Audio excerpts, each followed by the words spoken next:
Hoy celebramos esta fiesta litúrgica de San Benito, patrono, copatrono de Europa. San Benito marcó una época, como hacen siempre los santos. Los santos salvan a su época haciendo justo lo contrario de lo que hacen los demás. Es como cuando una barca está virando a babor o a estribor, los tripulantes, una barca, me refiero de vela, lógicamente, los tripulantes de la barca se tienen que poner en el lado contrario, porque si no la barca escora y se hunde hacia el lado hacia el cual gira. Así hacen contrapeso. Los santos han hecho siempre igual, han hecho contrapeso. Y por eso han sido siempre incómodos y muchas veces perseguidos, y pocas veces entendidos. Generalmente se les ha elogiado cuando ya estaban muertos. Bueno, quizá no haya santo más cómodo que el santo muerto, porque mientras vive incordia a todo el mundo. También le pasó a San Benito, varias veces además se jugó la vida. En una época que nos cuesta mucho trabajo entender, porque realmente fue una época extraordinariamente difícil. No podemos comprender lo que significó el fin del Imperio Romano. Con toda su miseria moral, a pesar de haber entrado ya en el cristianismo masivamente en la última etapa, los últimos 100 años de su vida, el imperio estaba perdido. Y una parte del problema era precisamente la crisis demográfica. No había niños, tenían que traer gente de fuera, y esa gente de fuera que entraban como empleados, como, por ejemplo, como tropas auxiliares en las legiones romanas, terminó por volverse contra el imperio y acabó con él. Fue una destrucción inmensa. Una ciudad como Roma, por ejemplo, que tenía 1 millón de habitantes, se quedó convertida en una miserable aldea destruida, llena de ruinas, de no más de 25.000 habitantes, que se salvó como tal porque allí permaneció el Papa y permaneció la Iglesia. Fue una cosa que no nos podemos hacer a la idea, como si nuestras ciudades, en un ambiente catastrofista futuro, estuvieran todas arruinadas, los grandes rascacielos, los monumentos, todo arruinado, y malvivieran en medio de las ruinas algunas personas. Y eso afectó, naturalmente, a todos los aspectos de la vida, a la moral, que se relajó enormemente en aquel. Después del acabar el imperio, la historia se divide en eras, ¿no? En edades. Viene después la Edad Media, termina la Edad Antigua, viene la Edad Media. Y se llama Alta Edad Media a la época desde el fin del Imperio Romano, más o menos hasta el año 1000 aproximadamente.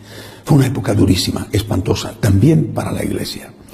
En ese contexto en el cual vive San Benito, en ese contexto, no digo que no hubiera gente buena, San Benito, por supuesto, era uno de ellos. Pero él toma una opción, que es la de retirarse del mundo. Esto tendrá solución. Nunca dijo no tiene solución, porque hubiera sido perder la esperanza. Tendrá solución, pero aquí hay que salvar el tesoro. Hay que salvar lo esencial. Y vamos a salvarlo retirándonos del mundo. En aquella época también es verdad que Europa estaba mucho menos poblada, y además había sido diezmada por las invasiones, y estaba mucho menos poblada que hoy, y había grandes extensiones donde había bosques, donde había campos sin cultivar, y era más fácil en ese sentido encontrar un lugar tranquilo. Empieza esta opción de la retirada del mundo, empieza en Occidente, porque ya antes, aunque con otro sentido y otro objetivo, la había empezado San Antonio en Egipto. La retirada del mundo de San Benito no fue una retirada de odiar el mundo o de despreciar el mundo. Fue una retirada de salvar el mundo desde otra perspectiva, custodiando lo esencial. Por ejemplo, se salvó la cultura gracias a los monasterios benedictinos, y sobre todo custodiando la fe. Los monjes benedictinos salvaron Europa, por eso él es patrono de Europa. Salvaron Europa en todos los aspectos. Por ejemplo, los monjes tenían que enseñar a los campesinos cómo trabajar la tierra, porque hasta eso se había perdido. Durante generaciones la gente no trabajaba la tierra, porque si la trabajaba, sembraban el trigo, por ejemplo, ponían la uva. ¿Qué ocurría? Que cuando iban a recoger la cosecha, llegaban unos bandoleros, a veces bandas aisladas, a veces ejércitos incluso organizados, y se llevaban todo aquello que tú habías trabajado. Se llevaban tus ovejas, se llevaban tus cerdos, se llevaban tu trigo, se llevaban tu vino. Entonces llegó un momento en que la gente se dedicó simplemente a la subsistencia. Por ejemplo, se acaba el comercio. Los puentes, las grandes vías de comunicación romanas se destruyeron. Se acabó el comercio. La gente, como mucho, comerciaba con las aldeas vecinas. No podemos hacernos a la idea lo que supuso el fin del imperio en lo que era entonces el mundo cristiano conocido, donde estaba extendido el Evangelio, porque aún faltaban muchos siglos para que se llegara a América, y también para que empezara la misión en Asia y en África, que África había quedado también, había sido próspera en el cristianismo, había quedado totalmente dominada por el Islam. La idea de San Benito es esta: salvemos lo esencial. Salvemos lo esencial retirándonos del mundo, desde ahí custodiemos esperando que vengan tiempos mejores y recemos por el mundo.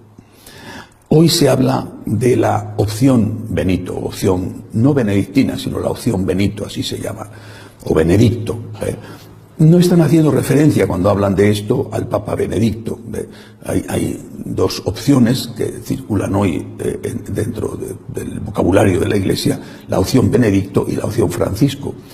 Podría pensarse que están hablando del Papa Benedicto y del Papa Francisco. No es así. Están hablando de San Benito y de San Francisco de Asís. Cuando se habla hoy de la opción Benito o la opción Benedicto, Benedicto sería el nombre que se deriva directamente del latín Benedictus, cuando se habla de eso se está diciendo: tenemos que retirarnos del mundo. Salvemos lo esencial retirándonos del mundo. Conozco familias, por ejemplo, en Estados Unidos, que están retiradas del mundo, han comprado un terreno en un sitio civilizado, pero realmente boscoso, tienen una mediana extensión, varios acres, como se dice en Estados Unidos, varias hectáreas, y allí tienen una casa, sus hijos hacen homeschooling, que es una cosa posible en Estados Unidos, y viven aislados del mundo para preservar a sus hijos de la contaminación de la televisión o de la contaminación de los colegios o de los high school, de los institutos. Viven retirados del mundo. Bueno, esta es una opción, ¿verdad? Es una opción. Ahora está la otra, la opción Francisco. San Francisco viene después de San Benito, bastantes siglos después. Ya ha terminado la Alta Edad Media brutal, y viene la Baja Edad Media, donde empieza de nuevo el comercio. Su padre, el padre de San Francisco, era comerciante.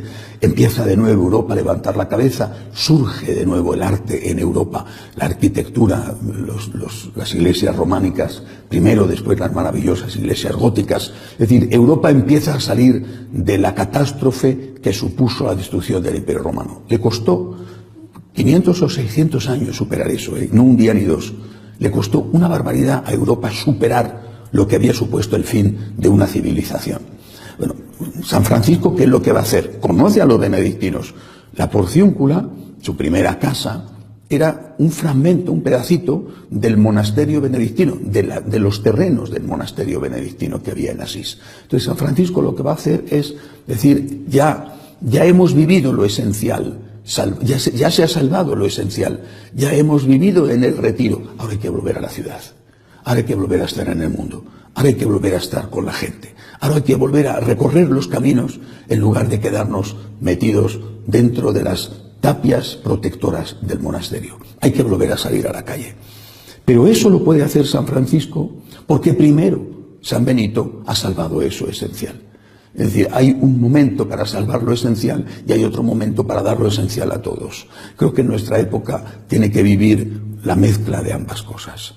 Una opción benedictina de salvar lo esencial. Por ejemplo, salvar la familia, salvar la naturaleza. Y no me refiero solo a los árboles o a los peces, sino salvar la naturaleza humana.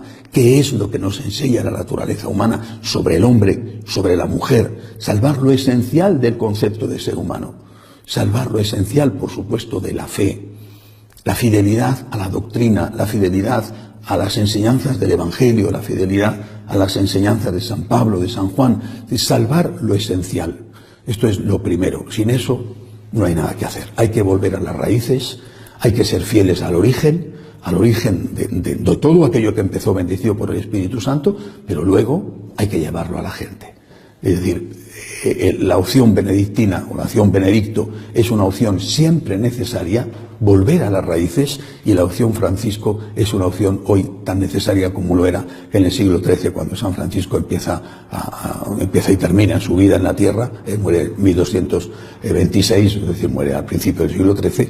Es necesario llevar eso a la gente, pero para llevar algo a la gente hay que tenerlo. Si no tienes espiritualidad, si no tienes una formación Si no tienes un concepto de hombre, un concepto de relaciones sociales, ¿qué vas a llevar a la gente? Confusión, caos, mentira.